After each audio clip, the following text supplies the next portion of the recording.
ramai orang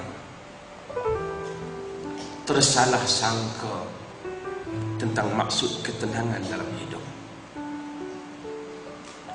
Selalu orang mengaitkan ketenangan itu, walaupun mengaitkan ketenangan itu dengan faktor harta, dengan faktor kekayaan. Walaupun itu boleh menjadi penyumbang, tetapi itu bukan segala-galanya. Betapa ramai orang yang berada dalam rumah yang besar,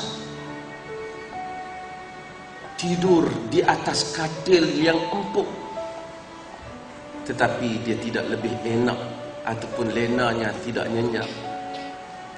Bahkan ada orang yang tidur di pondok buruk, kadang-kadang dia lebih lena daripada kita. Ada orang yang berada di hadapannya hidangan yang hebat, lauk pauk yang bagus, tetapi lidahnya tidak enak. Lebih enak lagi orang yang makan kadang-kadang dengan 1-2 mata lauk, tapi dia lebih sedap dan selesa makannya. Kata engkau, lihatlah bagaimana Allah membagi-bagikan nikmat. Semua orang sangka kalau orang tu ada rumah besar dan makanan yang sedap, tentulah hidup dia bahagia dan tenang. Belum tentu.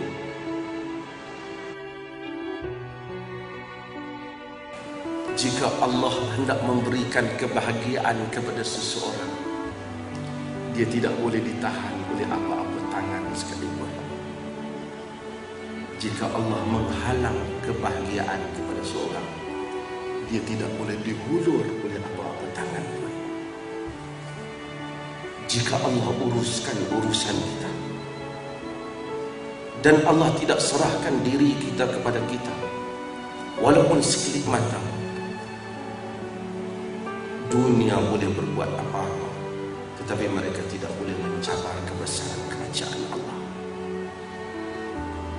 Jika Allah mengatur untuk kita apa yang orang sangka tewas, kita akan melihat kemenangan dari sisi Allah.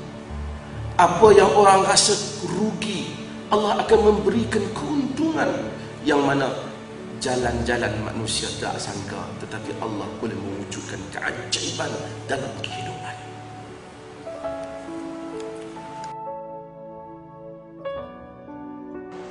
Tuan-tuan tengoklah dunia ni. Kadang-kadang tuan-tuan, manusia dia hilang satu benda daripada dunia. Kadang-kadang macam dia hilang segala-galanya.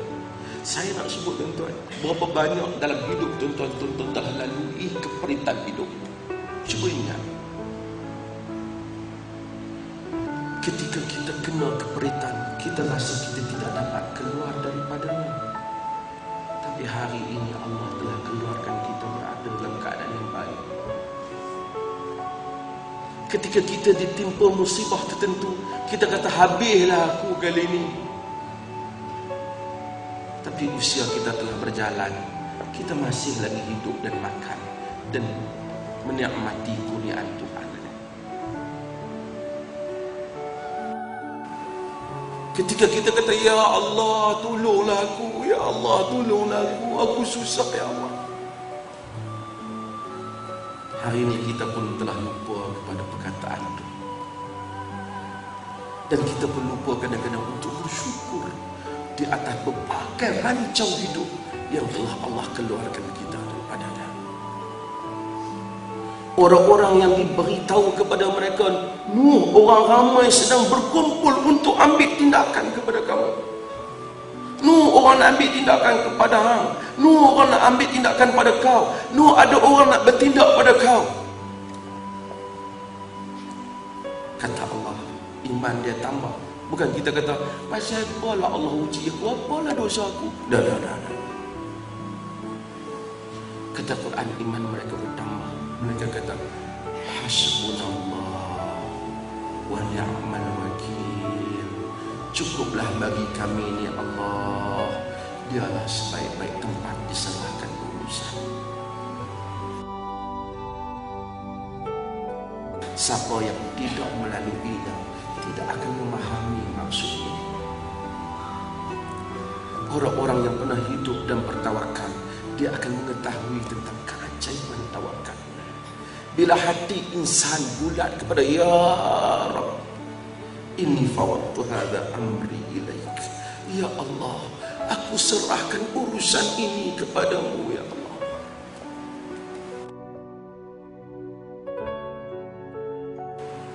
Apabila insan melihat dunia daripada dimensi akhirat, dia akan merasakan dunia ini sangat kecil. Kehidupan ini sangat luas. Nabi sebut dalam hadis yang diriwayatkan oleh Imam Muslim, Allah bawa pada hari akhirat asyaddan nas al-maut, manusia yang paling derita dalam dunia. Saya tak tahu manusia paling derita dalam dunia ni. Allah ambil dia, Allah masukkan dia ke dalam syurga. Fahumiza fil jannah, dia dimasukkan, dicelup masuk ke syurga. Kemudian dia dikeluarkan. Lalu ditanya dia, ya fulan, hal marrat bika minal ba'siqat. Wahai fulan, adakah kau pernah rasa derita dalam hidup? Dia kata, tak.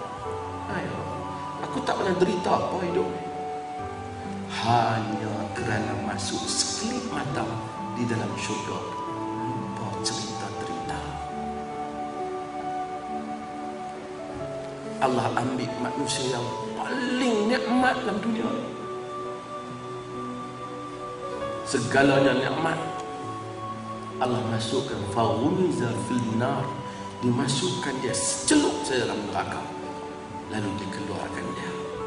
Dia kata, hal marra bika minan ni'ami qat, pernahkah kau merasai nikmat dalam hidup? Kata, aku tak pernah ada nikmat aku dalam hidup. Hanya dengan satu celupan dalam neraka, manusia lupa segala kisah nikmat dalam hidupnya.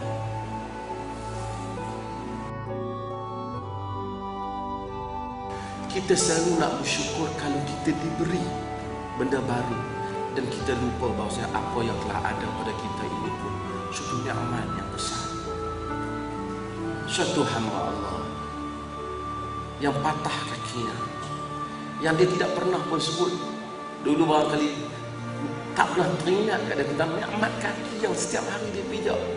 Tapi bila satu hari dia sakit kaki, dia kata, ya Allah, bagilah balik kaki aku, sembuhlah balik kaki. Dia tahu besarnya nikmat kaki, nikmat tangan, nikmat sihat. Kata Hamka, yang ada ini sudah harapan kita. Yang kita ada ni harapan kita. Tapi insan, bukan salah untuk kita mengharapkan yang belum ada, tetapi jangan lupa yang telah ada.